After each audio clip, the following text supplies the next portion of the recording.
We will start with the upper right of the module. You will note the longitudinally polarized antenna.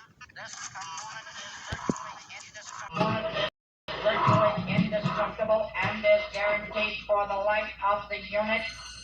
There is an alarm system which is activated if any portion of the machine is damaged. Adjacent to the alarm is the digital iambic generator. This unit is pressurized with large amounts of methane gas. On the top of the intercellular power generator, you will see a spherical voltage oblongata.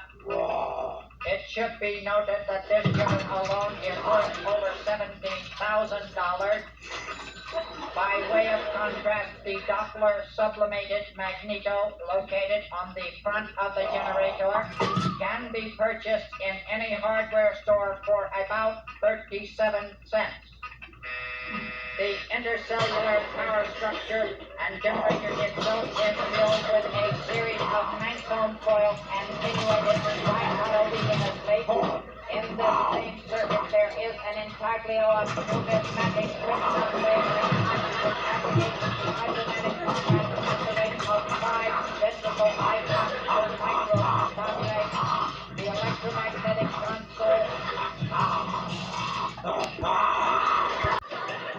In conclusion, nothing can keep this machine from performing its primary function, which is to be the most powerful exploding device known to man.